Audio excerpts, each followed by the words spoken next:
All right, welcome back to part two of this particular Kicking Out with the Red Shadow, which is about my favorite wrestlers.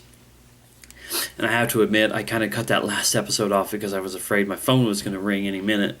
And I just hate it when it interrupts a video, especially if I've already went way far into it. Since I don't do the editing because I don't have any editing skills, I can't just chop that out of there. So anyway, I'm back and it's time to continue on. In the first video, I mentioned wrestlers like Razor Ramon and Edge and Kane.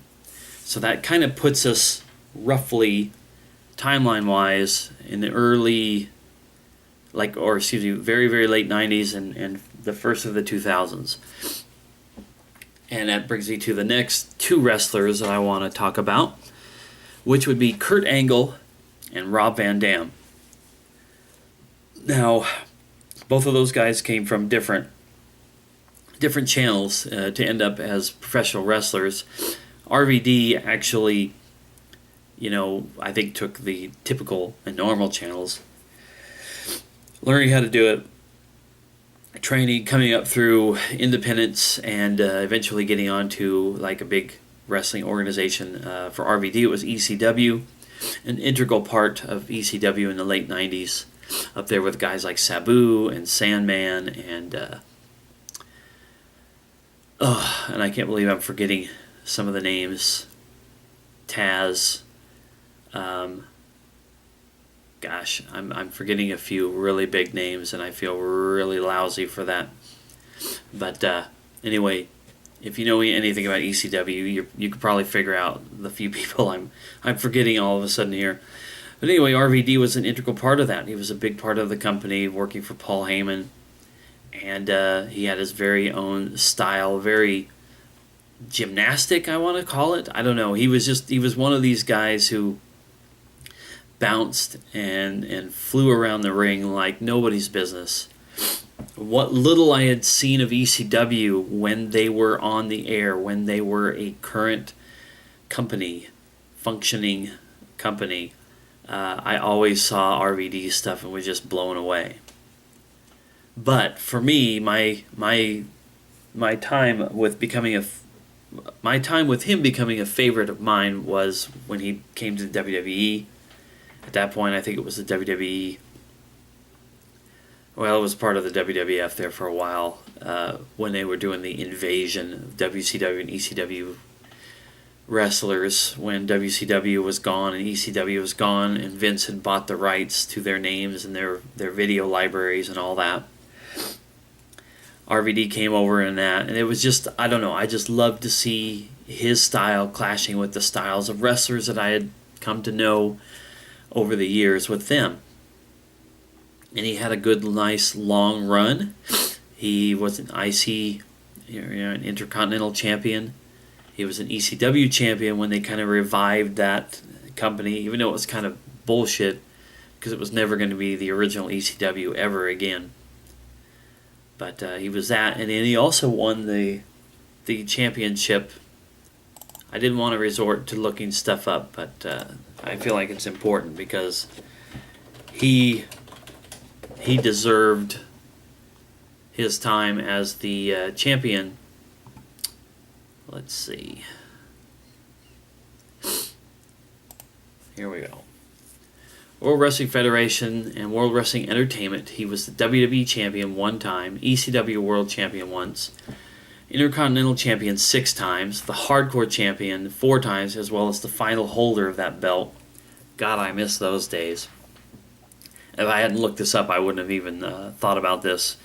But the Hardcore Championship, especially when it began the 24/7 rule, basically you could be attacked and wrestled against and pinned, counted, and lose your championship at any point in time. It didn't have to be in the arena, in the ring.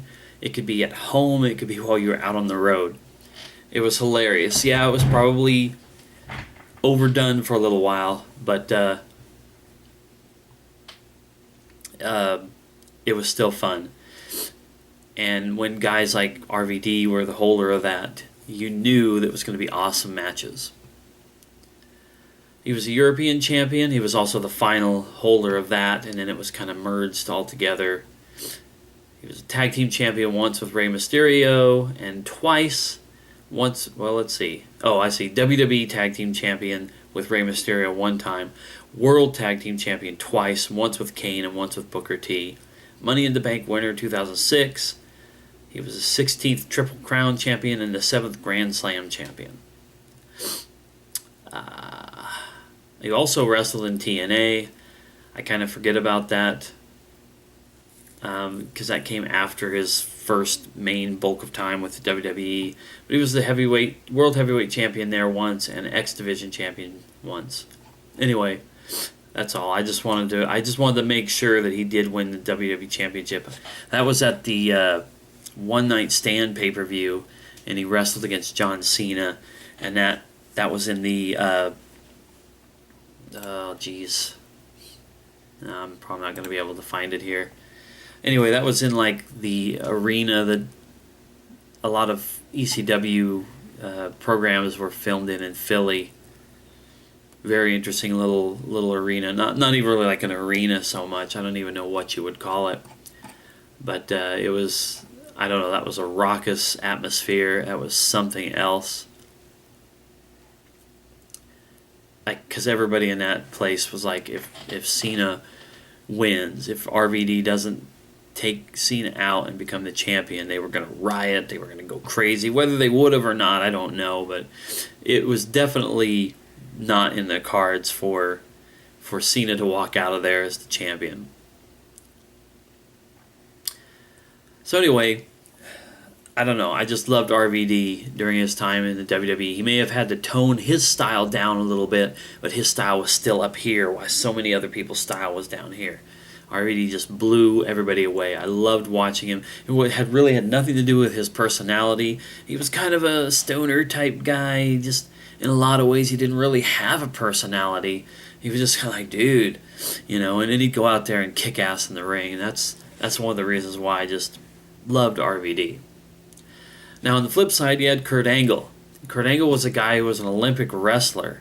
He actually wrestled, and believe it was in 1996 in Atlanta with a broken freaking neck, as he was so famous for proclaiming, and still won the gold medal. But he seemed to have an interest in wrestling for a long, long time, and he ended up in the WWE, and he had a very interesting route through WWE.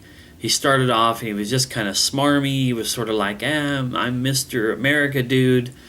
And I was in the Olympics and won a gold medal with a broken freaking neck. And he would say, oh, it's true, it's damn true. And he had hair in the beginning of his days in WWE. And he had if I remember right, he had a streak, a winning streak or something like that. And then when Taz debuted, he was the guy who snapped Kurt Angle's winning streak. But his winning streak didn't really mean anything.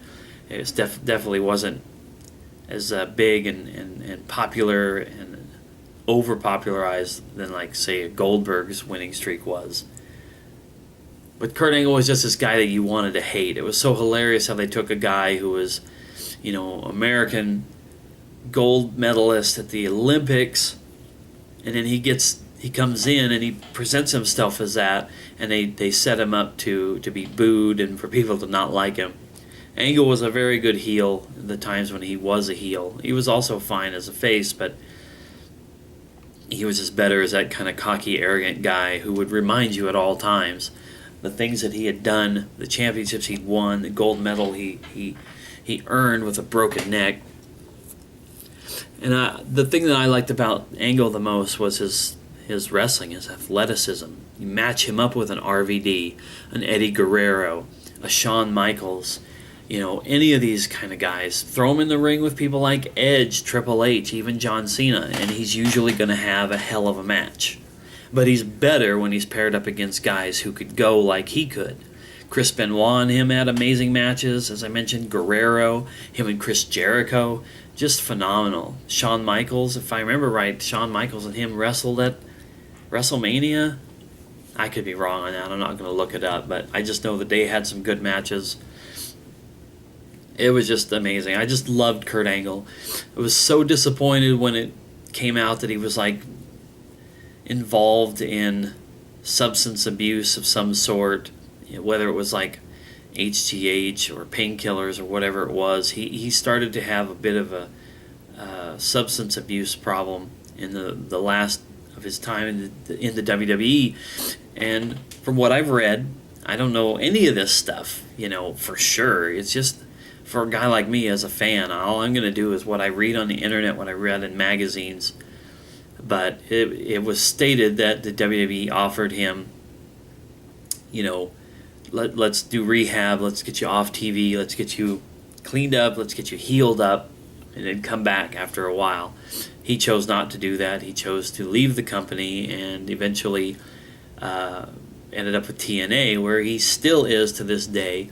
The last few years, he's talked about finishing his career in the WWE, yet he just re-signed with TNA, if I remember right. I don't know. I would love to see him come back while he still can wrestle and not just be a face on TV or behind-the-scenes guy. He should be behind the scenes. I hope that he's involved in the business for years to come. But I want to see him wrestling again in the WWE, even if I don't watch it. I want to see him back where I feel like he belongs. Kurt Angle, like I said, I still love him. I still love all these guys, even though most of them are gone or not in the business anymore. I still absolute fans of all of them. But Kurt Angle was pretty much the last wrestler that I was a huge fan of until CM Punk came on the scene. And I've already talked a little bit about this, but when CM Punk first came along, he had a little bit of time in ECW right before it folded up and before Vince bought up the rights to it. He wrestled in the independent circuit. He had done a lot of really cool stuff. I think he was a part of Ring of Honor. I may be wrong, but I'm pretty sure he was. And then eventually, he got signed to wrestle for the WWE, and he debuted on their version of ECW during that brief couple of years when that thing existed. And he was a definite bright spot on that roster. And I do believe he held the ECW championship in that version of ECW. But eventually he would just come over and be a part of the regular rosters for SmackDown or Raw. I can't remember which. And it's unfortunate because I liked him a whole lot. I knew who he was. I was intrigued by him. I was excited by the prospects of this guy. And he comes along into the company, and not that long afterwards, I stopped watching on a regular basis. I didn't get to see much of him. Back in those days, he was just the guy who talked about Pepsi, and he used to do this weird thing, like that's causing my wrists or my wrists and stuff to pop. He'd be doing that, and he had the long hair, kind of wettish or greasiest looking hair. I guess it's not super long, but whatever. And he just looked like a fighter. He just looked like I was going to say straight edge. He was straight edge. He promoted that lifestyle, which is cool. No smoking, no drinking, no drugs, none of that kind of stuff. But there was just something about him. He wasn't some crazy, overblown, freakish gimmick, which I appreciated. That's the thing I appreciated about his entire run with him. Even at the times when I didn't really get to pay much attention to it, I always read about his stuff and was always down. I hate to say that my final favorite wrestler was a guy I barely even ever got to watch. I just loved everything about him, his personality, his story, and the stuff that I was reading about it. And then, of course, I was able to get his Blu-ray and watch a bunch of his matches, watch a bunch of stuff from that time. He went through a spell where he had the Straight Edge Society, and he grew the beard and the hair out long, and he kind of had like a Charles Manson-esque look and feel to him. And then eventually he had to have his hair cut, and then he started wearing a mask sort of like Rey Mysterio, just a bunch of different things. And then he started doing the hair slick back and the pipe bomb. Everybody remembers the pipe bomb. I wasn't watching at the time, but when I read all this stuff about it, I found a clip of it on YouTube and watched it like over and over again. It was just great. It felt like after years and years of the company and wrestling in general acknowledging that they're scripted and results are kind of known beforehand, not to take anything away from the athletic abilities of those guys, they're still putting their bodies on the line. It's just predetermined winners, that kind of thing. We all know about all that. I don't care about that. But in a time when that was fully exposed, when there was no real competition for the WWE to be up against, like when they were with WCW and they were pulling just the most bizarre shit out of their hat to just be unpredictable every Monday night, it's hard to be surprised by something. It's hard to look at something and wonder, wow, was that kind of real? Was CM Punk shooting there, or was it scripted? Was it a little of both? The lines were blurred. It was so nice to see that could still happen in late 2000s, early 2000 teens in the wrestling business. Leave it to Punk as being one of those guys who could pull that off. So it saddened me earlier this year. I mentioned this in that last video. It saddened me that he's left wrestling. He's probably done for good. But I hope he's happy. I wish him the best. I would not begrudge him at all for doing what he feels like. So I have the same kind of reaction when I heard recently that now he's signed with the UFC and he actually wants to do Ultimate Fighting. He wants to do MMA stuff. I'm happy for him and hope that he gets from it what he wants. I hope he's successful. But I'm also disappointed because it's yet another step further away from wrestling. It's his life and he can do whatever he wants. From the perspective of a fan and a big fan, I'm just disappointed that it just feels like one more nail in the coffin of ever seeing him back in a wrestling ring. But once again, like I said, I really, really wish him the best. I hope with some of the reactions I've seen from actual UFC fighters on Twitter in the last week or so, I want to kick that fake wrestler's ass and all that kind of stuff. I hope that they take him seriously. I hope that he does well. I hope that it's not just a big old failure. Because like I said, I'm a fan and I always will be a fan. He can walk away from wrestling forever. I will always cherish the time that he had. I always cherish that little Blu-ray that I have over there on the shelf that has his matches and his story and his interviews. Like I said, CM Punk will be the last favorite wrestler that I've ever had. I don't foresee myself ever watching the stuff again.